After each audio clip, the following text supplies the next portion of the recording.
in the end of evaporator. So if we consider this one, mato na i-consider this one, muna ito evaporator, okay. Muna itong consider na ito evaporator, so muna itong evaporator, so in the end, so in the end of the evaporator, then the suction pipe installed inside the refrigerated space. Here, in the suction piping located outside of the refrigerant space. So another effect is the subcooling and saturated leaving the condenser. So meaning at least point plus. Kini dire subcooling. Then number 3, the effects of pressure drops in the condenser and evaporator. Of course, there is an effect class. Pressure there is if we consider this one, muna itong condenser, evaporator na pressure ana, then dire nasa pressure ana dire. So of course there is a pressure drop anilang dua. Otherwise, kung wala pressure drop class, there's no cooling or heating, of course. So that's the reason class we install actually that's the purpose for having expansion valve, not only to control the flow but also to reduce or to drop the pressure or to regulate the pressure. Okay. Then we have also the compression is no longer isentropic, and it will be polytropic due to friction and other losses. So meaning it will not follow now the PBQ is equal to constant, or else PBN is equal to N, PBN is equal to C. Wherein, muna siyang gitawag na ito class of polytropic exponent. Okay? So this is now the actual, considering class mo niya itong schematic diagram. So as you notice here, if this considers one is the brine tank, mao ni karon ang atong actually this one will serve as a heat exchanger. Kini diri, heat exchanger. So meaning the from the cold storage room, ano siya diri, cold storage, mong cold storage room, then diri brine tank, meaning there is now the heat exchanger. So meaning here, heat nga na exchange sa ang heat diri nga na-develop na rin nga cold storage room is heat absorbed by the evaporator. Kani siya nga side kani diri. Oh. So muna siya, so ang heat diri pasulod. So if the heat now musulod ang heat diri class, ang heat diri musulod, of course, kung muna yung evaporator karon, i-absorb na niya. So then from there ato din siya sa compressor, then compressor condenser, then expansion valve. Of course, as you notice in the compressor, it is driven by the motor. Okay? So, for example, class, we have so meaning class, ambot pasabot aning actual vapor compression class. Ang may tabo diri class, paggawas diri class, if you have here the temperature or pressure, the pressure temperature, dili na siya pareha diri pagsulod diri sa compressor. So meaning to say, there is now piping losses. So na-hit diri nga na-reject. As well as here from suction sa compressor paingon sa condenser, naga po hit diya nga na naga po hit diya nga na reject. O gyapon diri class, naga po hit diri nga na reject. Dire gyapon. But of course, kanang hit nga na reject class, kailan dire sa kaning nga piping class from outlet sa expansion paingon sa evaporator, then gikan sa condenser outlet paingon sa expansion inlet sa expansion. So na mga heat losses na. So, for example, class, an actual vapor compression cycle uses ammonia as a refrigerant with a capacity of 5 tons of refrigeration.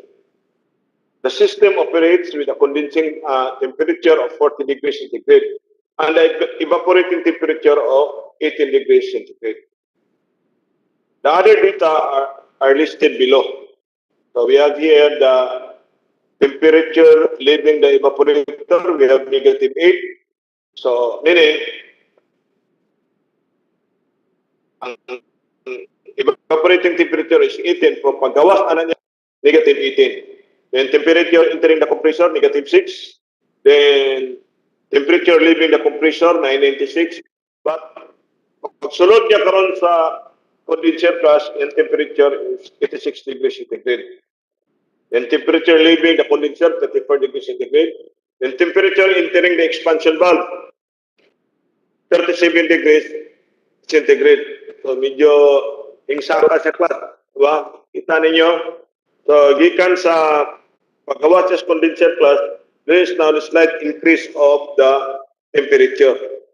So medyo init sa class. Okay. Of course, kung init sa class, kung init o the heat absorbed, mukan siya o 1 plus, ang heat karon, na-hit karon nga additional diri sa, if you, ani siyang may tabok class, there is now, na-hit karon diri nga gisulod. Ano man? Because, as you notice,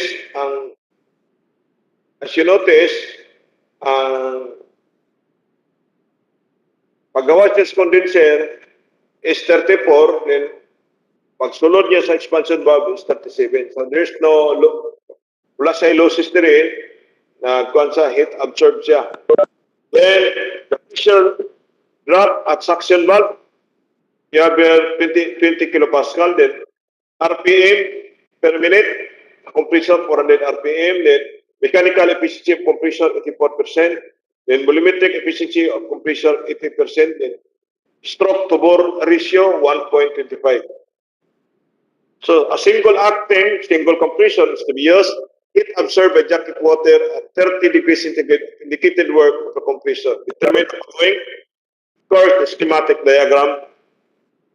Then, after the schematic diagram, you are going to draw the pH diagram matching the schematic diagram.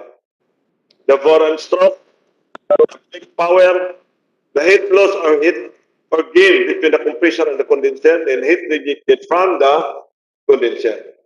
So, we have here now the enthalpies class. So, this one is kani siya mga enthalpy class. Una mo'y kanang cut 3 class, actually class like computed in the thermodynamic table, kani siya dito na ko siya kuha. Oh. So, if you're familiar with that, so, kaya pwede na ito magamitan. Ako lang na siyang gigamitan o kani class. Okay? So this is now the schematic diagram. So, solid, -8, then -6, suction, then ito ganito, 96, nakay 96, then 86, pagsulod, then paggawas, 34, then pagsulod sa expansion valve, 37, then drop siya to -18. Okay? So, now, so good na ta. Muna atong condensing temperature. Evaporating temperature, muna siya ang -18. Kani siya, mo ni siya karon ang 40 degrees centigrade. Okay? So, from negative 18, igawa siya og 10, igawa siya og negative 8. Negative 8. Oh, pagawa siya, negative 18, then mamani siya class. Kuha ninyo ha. Okay, so sugod na diri. 1. Pag sugod sa 1 is, kung sa itong 1 na to, 1 is negative 6. Sa din siya dito 2, 96. Then, drop din siya. Nasa drop, then ato rin siya sa 86. Paggawas niya, then, muna itong condensing temperature, then pagsulod niya dito class is 34. And pagsulod niya sa expansion valve, pasulod sa expansion valve, there's increase of 3 degrees centigrade, muna siya 37 degrees centigrade. Then, na-upgrade siya 8. Then 8, then muna siya, of course, here, kani siya direct class, for air formation class, here, why problema direct class, constant ang atong temperature. And also constant pressure. Okay? So, yeah, so this is now the properties of ammonia. Kuha na nato ang P8, P9, P10, that is P-SAT at negative 18, so that is 206.64. Then P6, P-SAT 7, then P-SAT at 40 degrees centigrade. So, dali na kay class, pagpanguha, it's 6, it's F, muna siya, it's 7, it's 8. So, actually class, approximately equal ang tani siya, approximately equal na siya class. Okay? Kita mo yung 37 class, kung tanaw ta diri sa kumutanaw ta diri sa table, kani siya diri ang kumutanaw ta diri class, nasa sa subcold region located. Okay? So then H10, negative 8 and 206, 1,444.33. Then H1, equal to H11, H at negative 6, 208, so 1,449 kilojoules per gigajoule. Then H4H at 86 degrees centigrade and 1554.9. Then that is 1,608.55. Then H3 is equal to H2 is equal to H3. At then, so 1,554, 96 degrees centigrade and 1,554.9. So 1,635.54 kilojoules per kilogram. Then our B1, that is H1 at 188.64. So we have now 0.678. So meaning, sa pagkuhan mas B1, H1 na to, we know the H1 is 1449 and 186, so we have 0.66. Okay? So, letter C, so if you're going to solve for the bore and stroke, so of course, we are going to solve first the the mass of the refrigerant. So we have MR H10 minus H8, so we have mass of refrigerant 0.0618.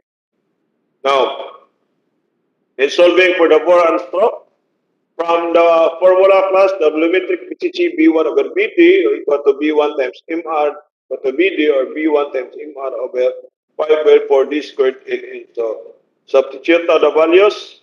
So we'll have now the diameter of 127.9. Then the stroke, or the length, the stroke, that is 125 times D, so we have 159.86. Then for the brake power, you have the mechanical efficiency, the work of the compressor of the brake power. So where we see where the work of the compressor can be solved in energy balance. So masolve na to by energy balance. So then from that, makuha na to ang WC. Once makuha na to WC, then we're going to use this formula. Kanina na yun. Once makuha na mo ang WC, so kuha na din na to ang BP. That is 5.13. Okay? Dali naman eh. MR, H1, WC. So, anong kung class? Ano nakakita mo na may 0.30 WC? Because as you look at the problem class, you're going to analyze the problem. Ingon dire class na the heat absorbed by the jacket water at 30% indicated work of the compressor. Meaning, kung dirita mo tanaw na, kung dirita ni class, tanaw ta na class, kung dirita mo analyze ta na class, what mo sabot ta na class, reject na siya dire class. Yeah, 0.30 of 0.30 of WC. So, of course, mali mong H2, magawat, mali mong H1, okay, mali mong H1, then, nasa kay WC. So, if you're going to, if you have energy balance, MR, H1 plus WC, kato MR, H2 plus 0.30 of WC. Mo na siya. So that's the reason, mo na siya karon, mo na siya class kanin, ani ni siya. Okay? Then, solving for Q3 to 4, so we have 0.44 kilowatts. So this being as letter E, the heat loss again between the compressor and the condenser. Compressor between ang both pasabot na ng class, kanin dire class. Natay wao na to ang Q ana. Okay? Then last one is the QC, the heat reject in the condenser. So MR is 4.6, so we have 20.49 kilowatt. So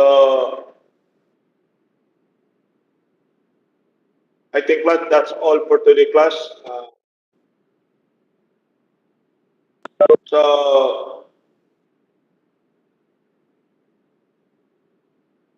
matag ko sa inyo og kuan class. Unsa man dagan pa mo assignment sa banyo subject? Hello. Yes, sir. Maganda, sir. Sunod lang sa semana. Yes, sir. Yes, sir. Yes, sir. Yes, sir. Yes, sir. Oh, basta mag-study ha. Pamanitan ta magyud mo bag mo mag-study. Yes, sir. Study, sir. Ebe, potop sabi ta antay yung mga naw.